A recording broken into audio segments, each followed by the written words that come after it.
Good morning. आज हम start करेंगे एक्सरसाइज 5.1। एक्सरसाइज 5.1 आपकी बेस्ड है अलजेब्राइक एक्सप्रेशंस के। तो अलजेब्राइक एक्सप्रेशंस क्या होते हैं, हम स्टार्ट करने वाले हैं 5.1। ठीक है, तो 5.1 हम स्टार्ट करेंगे डेफिनेशन से। ठीक है, आपके चैप्टर 5 का नाम क्या है? Algebraic expressions. तो चैप्टर 5 है क्या आपका? चैप्टर 5 है अलजेब्राइक एक्सप्रेशंस। ठीक है, अलजेब्राइक एक्सप्रेशंस, तो ये चैप्टर का नाम है। तो सबसे पहली जो डेफिनेशन आती है इसमें होती है अलजेब्राइक एक्सपेंशन क्या होता है। अलजेब्राइक एक्सपेंशन होता है, एक होता है वेरिएबल। ठीक है, वेरिएबल क्या होता है? वेरिएबल जैसे जिसकी वैल्यू अननोन हो, जिसकी वैल्यू आपको नहीं पता। ठीक है, और आप उसकी कुछ भी वैल्यू ले सकते हो, which can take various values. ठीक है, तो उसको क्या कहते हैं? वेरिएबल कहते हैं। ठीक है, तो जैसे इसमें एग्जांपल्स होते हैं, एक्स ले लो, वाई ले लो, टी ले लो, जेड ले लो, इनकी कुछ भी वैल्यू ले सकते हो। जैसे कोई इक्वेशन है 2x, तो यहाँ पे आप x की वैल्यू कुछ भी ले सकते हो, 1 ले सकते हो, 2 ले सकते हो, 3 ले सकते हो। तो यहाँ पे x क्या है? वेरिएबल है। x क्या है? वेरिएबल। ठीक है, ऐसे वेरिएबल एक होता है कॉन्स्टेंट। कॉन्स्टेंट मतलब जो फिक्स्ड होता है, वो चेंज नहीं होता। ठीक है, हैज़ अ फिक्स्ड वैल्यू, उसकी क्या होती है? वैल्यू फिक्स होती है। जैसे 2 हो गया, 3 हो गया। ऐसे अगर मैं 2x+3 में बात कर रही हूँ तो ये 3 क्या है? कांस्टेंट है, क्योंकि इसकी वैल्यू फिक्स है। अब ये वाला 2 भी क्या है? कांस्टेंट है, क्योंकि इसकी वैल्यू फिक्स है। एंड ये x क्या है? वेरिएबल। ठीक है, तो ये हो गया कांस्टेंट। इसके बाद एक अलजेब्राइक एक्सप्रेशन क्या होता है, जिसमें आप कांस्टेंट्स और वेरिएबल का कॉम्बिनेशन होता है। तो अलजेब्राइक एक्सपेंशन क्या होता है? Combination of variables and constants. Constants and variables का होता है कॉम्बिनेशन। ठीक है, जैसे 2x+3, ये क्या है? एक अलजेब्राइक एक्सप्रेशन है। अलजेब्राइक एक्सप्रेशन है। ठीक है, एक्सप्रेशन लिखा है मैंने, शॉर्ट फॉर्म में लिखा है। इसके बाद है like and unlike terms.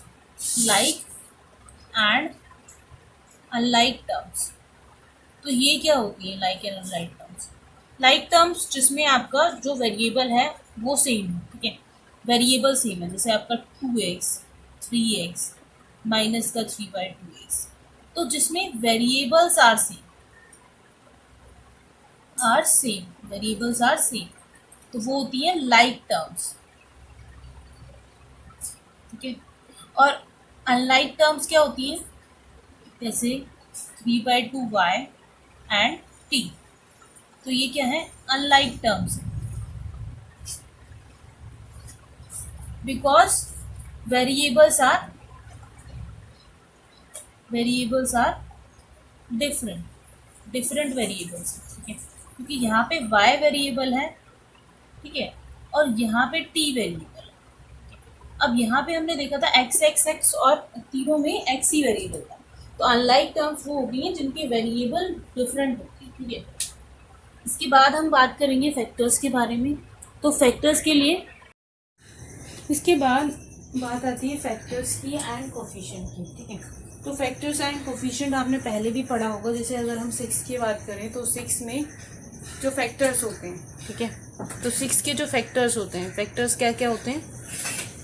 2 and 3, 1 और 6। ठीक है, तो ये इसके फैक्टर्स होते हैं। तो ऐसे ही यहाँ पे भी अलजेब्राइक एक्सप्रेशन में भी आपके फैक्टर्स होते हैं। ठीक है, और उनके साथ जो मल्टीप्लाई हो रहा होता है वो आपका कोफिशिएंट होता है। जैसे एक एग्जांपल ले लेते हैं, 2x - y - 5। ठीक है, तो ये जो 2x - y है ये एक टर्म है, -5 एक टर्म है। ठीक है, अब ये जो टर्म होती है उसका कुछ कोफिशिएंट होता है, तो इस x y, coefficient of x y क्या है? 2 है कोफिशिएंट ऑफ एक्स वाई। ठीक है, तो यहाँ पे एक और चीज़ है, ट्री डायग्राम। ठीक है, तो ट्री डायग्राम कैसे बनता है ये आपने पहले भी पढ़ा होगा, जिसमें आप सारे के सारे फैक्टर्स का डायग्राम बनाते हैं। जैसे मान लो मेरे पास माइनस का 2x, y, तो इसके जो फैक्टर्स होंगे, जो अलग अलग चीज़ें हैं वो निकाल लो, -2x एंड y। ठीक है, अगर यहाँ पे माइनस का 2x³ y स्क्वायर होता तो हम क्या करते, -2x कितनी बार है, 3 बार, तो 3 बार x लिखते हैं। ठीक है, और फिर y 2 बार। ठीक है, लेकिन ये लिखने के बाद अगर मान लो कोई चीज़ एडिशन में है, जैसे 2xy प्लस 5x² y, तो हम क्या करेंगे, इसकी 2 बनाएंगे क्योंकि 2 टर्म है। ठीक है, 2xy और 5x² y², तो यहाँ पे अलग ट्री बनेगा 5x y y, और यहाँ पे 2x और y। ठीक है, तो अगर 2 टर्म्स हैं तो टर्म्स को सबसे पहले क्या करते हैं, टर्म्स को लिखते हैं। ठीक है, फिर उसके बाद ये फैक्टर्स को लिखते हैं। तो ये हो गया ट्री डायग्राम। ठीक है, तो ये ट्री डायग्राम कंप्लीट हो गया। इसके बाद बात करते हैं टाइप्स ऑफ एल्जेब्राइक एक्सप्रेशन। ठीक है, एल्जेब्राइक एक्सप्रेशन कितने तरह के होते हैं। तो एल्जेब्राइक एक्सप्रेशन ये पता करने के लिए कि एल्जेब्राइक एक्सप्रेशन कितने तरह के होते हैं, तो उनको टर्म्स के हिसाब से, जितनी उसमें टर्म्स हैं उसके हिसाब से उन्हें क्लासिफाई किया गया है। ठीक है, तो पहला है मोनोनोमियल।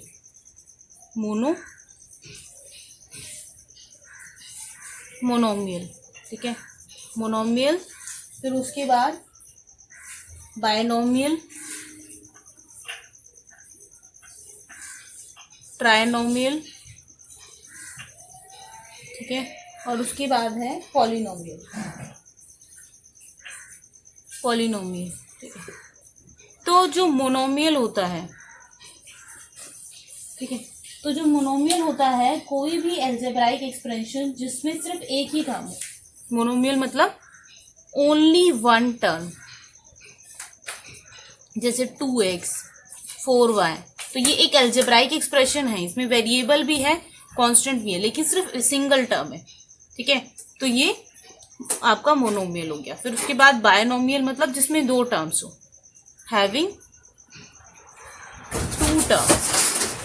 ठीक है, जैसे 2x + 3y 2 टर्म्स हैं।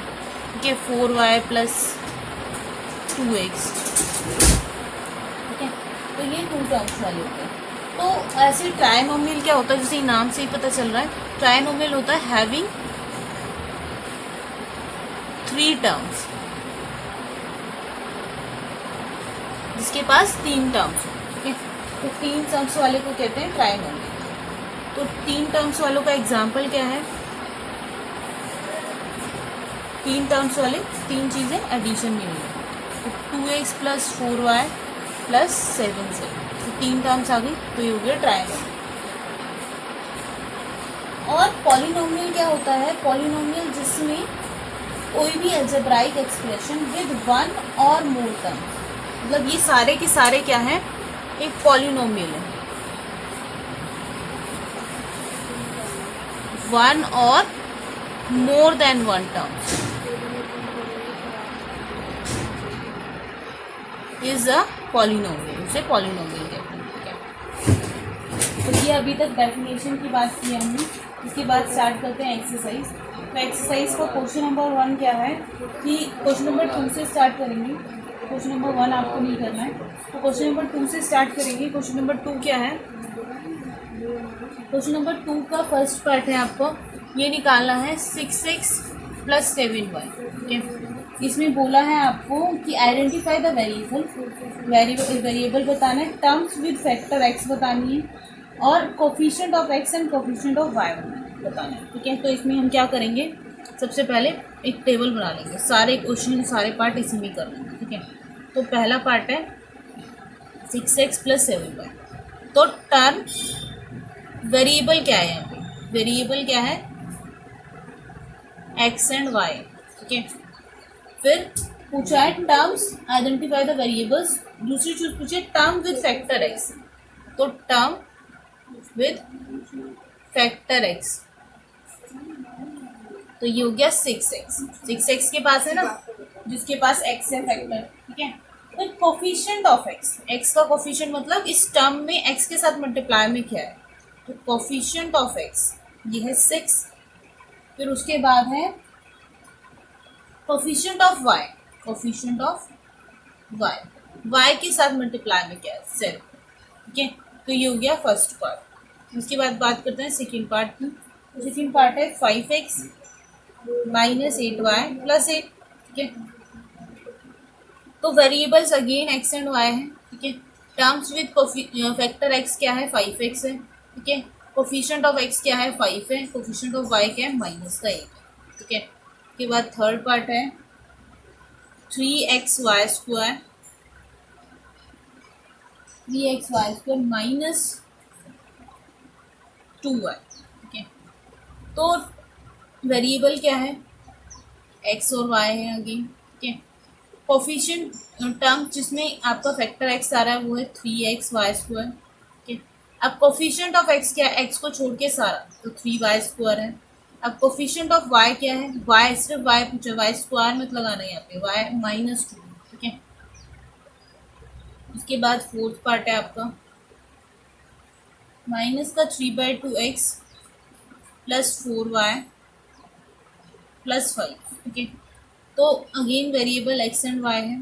टर्म जिसमें x वेक्टर है वो है माइनस का 3/2x, ठीक है। कोफिशिएंट ऑफ x क्या है माइनस का 3/2, कोफिशिएंट ऑफ y क्या है 4, क्या तो ये आपका हो गया नंबर 2 कंप्लीट हो गया, ठीक है।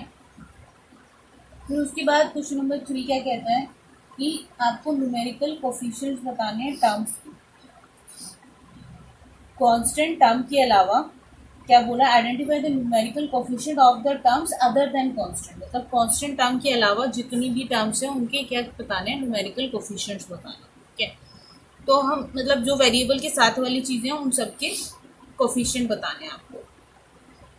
तो पहला पार्ट क्या है इसमें, पहला पार्ट है आपका, इसका सिर्फ मैं ए पार्ट कराऊंगी। क्वेश्चन नंबर थर्ड का ए पार्ट क्या है, ए का फर्स्ट पार्ट है 1000m प्लस 1000n, ठीक है। तो इसका आपको टर्म्स के कोफिशिएंट बताने हैं। तो जो 100m टर्म है, कोफिशिएंट ऑफ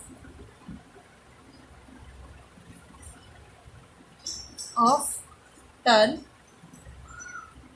100m, कि 100m का कोफिशिएंट क्या है 1000 है, तो कोफिशिएंट ऑफ टर्म 1000m, इसका कोफिशिएंट क्या है 1000 है, ठीक है। ऐसे ही सेकेंड पार्ट देख लेते हैं इसका। सेकेंड पार्ट है आपका 1.2a प्लस 0.8b, ठीक है। तो टर्म क्या क्या है, coefficient of term 1.2a is 1.2, ठीक है। Coefficient of term 0.8b, 0.8b में कोफिशिएंट क्या है 0.8, ठीक है। ऐसे ही थर्ड पार्ट है इसका 3.14 आर स्क्वायर। तो कोफिशिएंट ऑफ टर्म, क्योंकि इसमें तो एक ही टर्म है, coefficient of term 3.14 r square is 3.14, ठीक है 3.14। तो ये बाकी क्वेश्चन भी सारे सेम ऐसे ही एक बार आप कर लेना।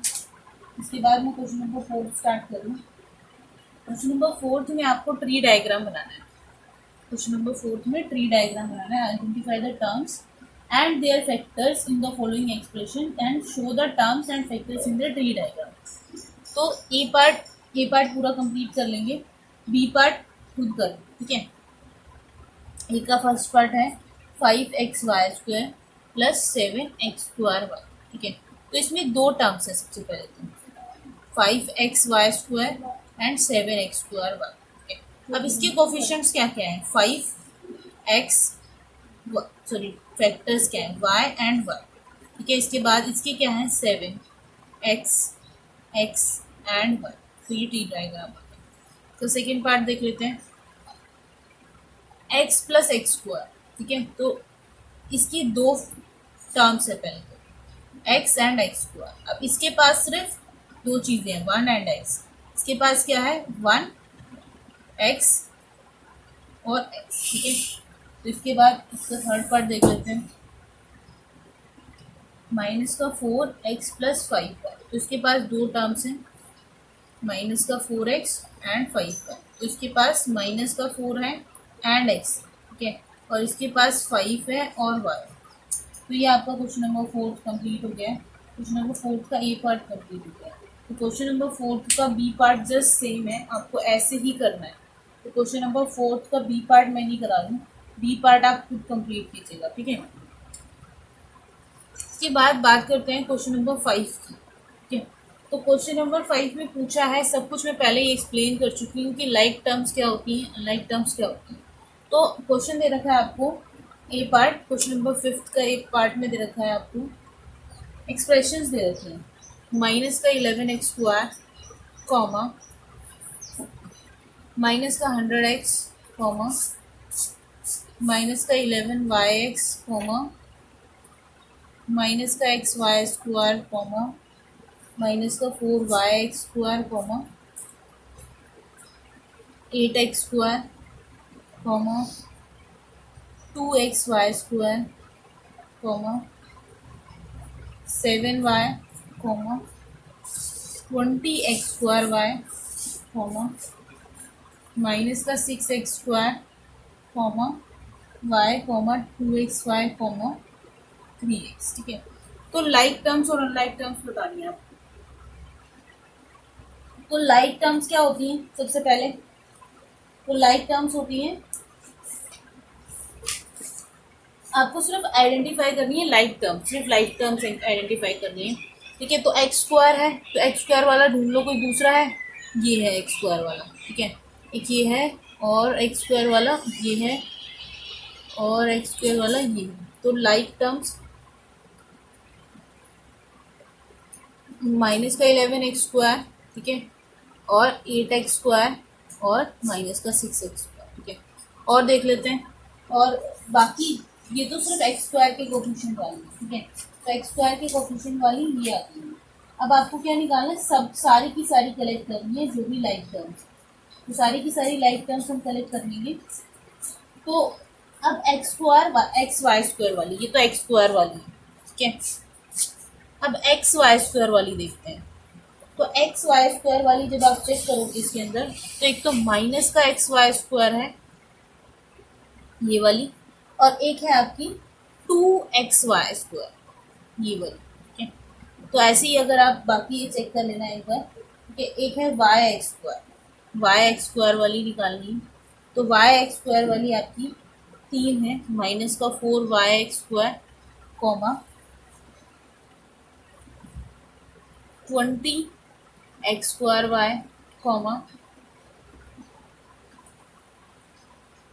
बस दो ही, माइनस का 4y(x²) एंड 20, इसके बाद दी, ठीक है। तो y(x²) वाली 2 है आपका। उसके बाद है आपका x² वाली हमने कर ली, फिर उसके बाद है y वाली। तो y वाली है, एक तो y है नॉर्मल, एक 7y भी है, ठीक है। और x वाली है आपकी माइनस का 100x और 3x।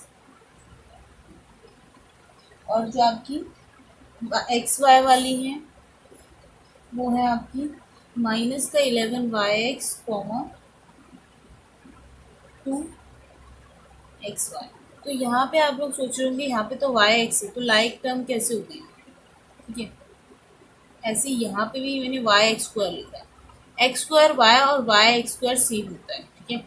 और ऐसे ही y(x) और xy भी सेम होता है, क्योंकि 2 × 3 और 3 × 2 सेम ही होता है, बस आगे पीछे लिखा है, चीज़ें सेम ही है, ठीक है। तो ये कम्यूटेटिविटी प्रॉपर्टी होती है, आपने शायद पढ़ा होगा कभी। तो ये आपकी हो गई लाइक टर्म्स कैसे निकालते हैं। तो ऐसे ही इसका जो सेकंड पार्ट है, ठीक है, वो आप कंप्लीट कर लेना। इसका जो बी पार्ट है सेम ऐसे ही करना है, जो भी सेम सेम एक जैसे वेरिएबल्स वाली हैं उनको साथ साथ में लिखना है, वो लाइक टर्म्स, ठीक है।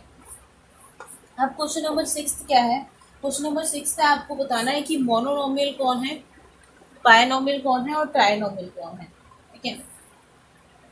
तो फर्स्ट पार्ट है दो टर्म्स के साथ जेड स्क्वायर प्लस जेड, तो ये बायनोमियल है, ठीक है। सेकेंड पार्ट है वाई स्क्वायर, तो ये मोनोमियल है, ठीक है। ये थर्ड पार्ट है आपका a b minus a minus b, तो ये है ट्राइनोमियल, ठीक है।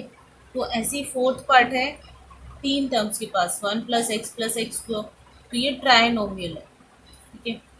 ये फिफ्थ पार्ट है आपका 5 - 3t, तो ये है आपका बायनोमियल। फिर सिक्स्थ पार्ट है आपका P Q plus P Q square plus Q P square, ठीक है, तो ये आपका ट्राइनोमियल। तो ये क्वेश्चन नंबर 6 आपको खत्म हो गया। सेवेंथ क्वेश्चन क्या कह रहा है कि state whether the following pair is like और अनलाइक। तो फर्स्ट पार्ट है आपका 1 और 100, ठीक है, तो ये लाइक है। लाइक क्या होते हैं, जिनमें वेरिएबल सेम होता है, तो वेरिएबल दोनों का ही वन के साथ मल्टीप्लाई हो रहे हैं, तो ये लाइक है। तो माइनस का 7x कॉमा 5/2x, तो वेरिएबल दोनों का x है, तो ये भी लाइक है। उसके बाद थर्ड पार्ट है आपका माइनस का 29x और माइनस का 29y, तो ये अनलाइक है क्योंकि एक में वेरिएबल क्या है y है, एक में x है। उसके बाद फोर्थ पार्ट है आपका 14xy 42yx, तो xy और yx सेम होता है, आगे पीछे मल्टीप्लाई किया, तो ये लाइक होगा, ठीक है। फिफ्थ 4m² और 4mp², ये दोनों अलग अलग है, यहाँ m की पावर 1 है, यहाँ m की पावर 2 है, तो ये अनलाइक है, ठीक है। और ये जो सिक्स्थ पार्ट है आपका सिक्स्थ है 12xz और 12x²z², तो ये तो डायरेक्ट पता चल रहा है, ये xz है, ये उसका स्क्वायर है, तो ये अनलाइक। तो ये आपकी एक्सरसाइज जो 5.1 है वो खत्म हो गई है, ठीक है। तो ये अपनी नोटबुक में कंप्लीट कर लेना। जो बाकी क्वेश्चंस नहीं कराए हैं मैंने, दो दो पार्ट एक एक पार्ट नहीं करवाया है, वो आपको खुद करना है, ठीक है।